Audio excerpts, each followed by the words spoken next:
بسم اللہ الرحمن الرحیم۔ میں ہوں اے ایس انصاری۔ ڈاکٹر اسرار احمد کا ویڈیو کلپ بعنوان منکرین حدیث، قسط نمبر 2۔ ڈاکٹر صاحب نے فرمایا تھا کہ رسول اللہ کے دور میں قرآن لکھا نہیں گیا تھا۔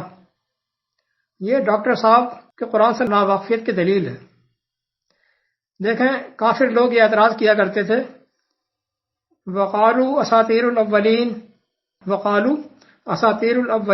اکتتبها فہی تملی علیہ بکرۃ واصیلا 25/5 25 کہ یہ تو اگلوں کی کہانیاں ہیں۔ کہتے تھے کہ یہ تو اعتراض کرتے ہوئے کہتے تھے یہ تو اگلوں کی کہانیاں ہیں جن کو اس شخص نے کسی سے لکھوا لیا ہے۔ دیکھیں، جن کو اس شخص نے کسی سے لکھوا لیا ہے، وہی سے صبح شام پڑھ پڑھ کے سنائی جاتی ہیں، ہمیں بھی سناتا رہتا ہے۔ لکھوا لیا ہے، دیکھا جناب آپ نے؟ یعنی قرآن جیسے جیسے نازل ہوتا جا رہا تھا، ہاتھ کے ہاتھ لکھوایا جا رہا تھا، ہاتھ کے ہاتھ لکھوایا جا رہا تھا۔ کتاب بنتی جا رہی تھی۔ کتاب کہتے ہی ہیں لکھی ہوئی چیز کو۔ اللہ تعالیٰ بار بار اس کو کتاب ہی کہہ رہا ہے، شروع سے آخر تک کتاب ہی کہا ہے۔ جیسے جیسے نازل ہوتی رہی، وہی ویسے ویسے لکھی جاتی رہی، اس کا حجم بڑھتا رہا۔ کتاب زبانی حفظ بھی ہوتا رہا تھا اور کتاب بھی تیار ہو رہی تھی، دونوں کام ہو رہے تھے۔ قرآن کے زمانے میں کتابت کا رواج عام تھا۔ دیکھیں، اب دلیل دیتا ہوں میں۔ قرآن کے زمانے میں کتابت کا رواج عام تھا، تبھی تو کہا گیا قرآن کے اندر کہ اذا تداینتم بدین الی اجل مسمی فاکتبوہ 2/282 کہ جب کسی مخصوص مدت کے لیے کوئی لین دین کیا کرو، کسی کو پیسہ دینا ہے، کوئی لین دین کیا کرو تو اسے لکھ لیا کرو۔ دیکھیں جناب، اس کا مطلب ہے لکھنے لکھانے کا رواج عام تھا۔ لین دین کو تو لکھا جا رہا ہے، قرآن کے لکھنے کی فرصت نہیں ہے۔ کیا جھوٹ گھڑا ہے صاحب؟ اپنوں کی نہیں، غیروں کی شہادت پیش کرتا ہوں۔ بہت میں کرتا رہا ہوں، یہاں مختصر اختصار کروں گا۔ غیروں کی شہادت میں ملاحظہ کیجئے۔ لہذا ہارڈنگ ہرشفیلڈ لکھتے ہیں، کہتے ہیں کہ موجودہ دور کے نقاد اس امر پر متفق ہیں کہ قرآن کے موجودہ نسخے ہو بہو عکس ہیں اسی نسخے کے جو محمد نے لکھوا کر دیا تھا۔ دیکھیں جناب، new researches into the composition and exegesis of the Quran, یہ اٹھا کر دیکھیں، اس کو ڈیٹیل مل جائے گی آپ کو۔ کس نے کہہ دیا ڈاکٹر صاحب کہ قرآن لکھا ہوا نہیں تھا؟ اور یہ قرآن عام کاغذ پہ لکھا ہوا نہیں تھا، کاغذ، قیمتی کاغذ جو ہرن کے کھال سے بنایا جاتا ہے، اسے عربی میں ہم کہتے ہیں رقن، اور انگریزی میں کہتے ہیں پارچمنٹ۔ اس کے اوپر لکھا گیا تھا۔ دیکھیں جناب، وَالطُّورِ وَكِتَابٍ مَّسْطُورٍ فِي رَقٍّ مَّنشُورٍ، وَالطُّورِ وَكِتَابٍ مَّسْطُورٍ فِي رَقٍّ مَّنشُورٍ، قسم ہے کوہ طور کی۔ پھر آگے کہتا ہے، اور قسم ہے اس کتاب کی جو جھلی کے کھلے اوراق پہ لکھی گئی، کتاب بنی۔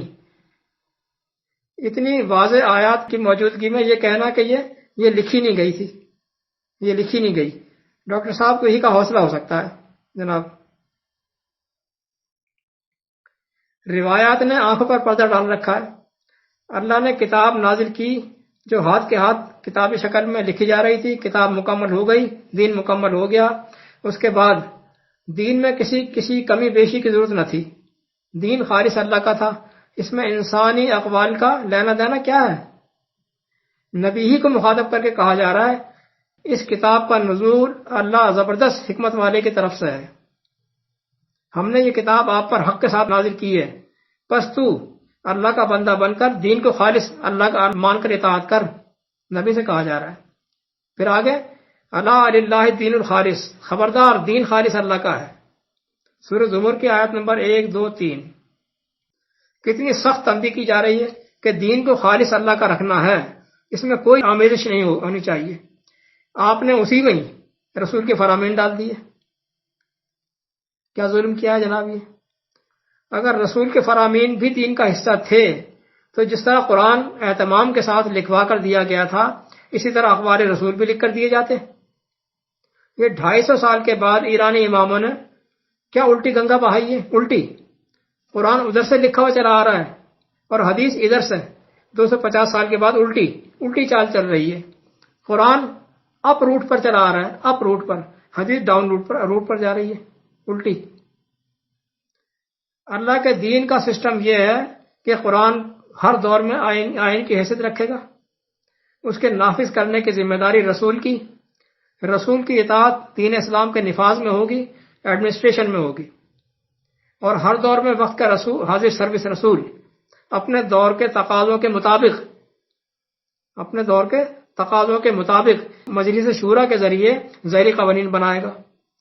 قرآن سرکاری ہاتھوں میں بطور سرکاری کتاب رہے گا. عوام کو اس کی تعلیم سرکار کی طرف سے دی جائے گی، سرکار کی طرف سے اس کا سلیبس تیار کر کے. پبلک رولز صلاۃ کے سیشن میں، اور باقی قرآن کی تعلیم درس و تدریس کے ذریعے، جسے یعلمہ الکتاب والحکمہ کہا گیا ہے کہ یہ رسول تمہیں کتاب کی تعلیم دے گا حکمت کے ساتھ.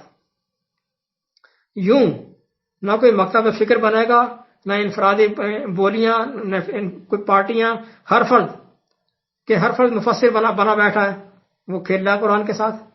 نہیں، ایسا نہیں ہوگا. رسول حاضر موجود ہوگا تو اخبار رسول کی دکانیں بھی نہیں سجیں گی. اخبار رسول تو سجائی گئی ہیں نا دکانیں رسول کو غائب کر کے، تو اخبار رسول کی دکانیں بھی نہیں سجنے کا سوال ہی پیدا نہیں ہوتا. تو محدثین کیا کریں گے؟ بیچارے مونگ پھلی بیچیں گے. اور فقیہ کہتے ہیں بصیرت رکھنے والے کو، اولو الالباب کو، جس قرآن نے کہا ہے.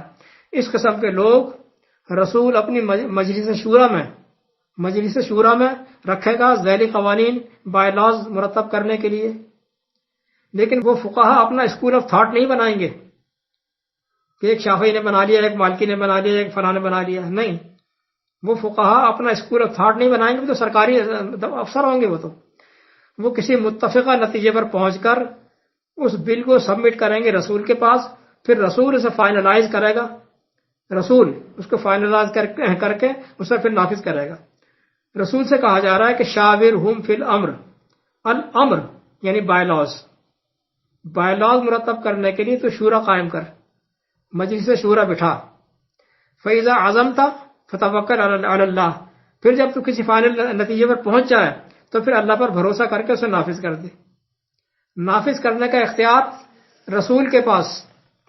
یوں نظام حکومت چلے گا. نہ کوئی ملا، نہ کوئی مفتی، نہ کوئی محدث. اہل علم شورا کے رکن ہوں گے، وہ بائی لاز بنانے میں بھی مددگار ہوں گے، تعلیمی سلیبس بنانے میں بھی مددگار ہوں گے، متشابہات سے تعبیریں نکالنے کے لیے ایک الگ ایکسپرٹس ہوں گے. یہی وہ قابل ترین لوگ ہوں گے، وہ یہ کام بھی کریں گے. رمضان میں جو قرآن سے تھیسس تیار کریں گے وہ بھی یہی قابل ترین لوگ ہوں گے. حج کے سیشن میں جو بطور ماہرین پارٹیسپیٹ کریں گے وہ بھی یہی قابل ترین لوگ ہوں گے. یہ اعلیٰ ترین باصلاحیت لوگ ہوں گے، مومنین صالحین. نہ کوئی فتنہ، نہ کوئی فرقہ، نہ کوئی پارٹی، نہ الیکشن. یہی قابل ترین لوگ ایک رسول کے بعد دوسرا رسول منتخب کریں گے قرآن کے دیے ہوئے اسٹینڈرڈ کے مطابق.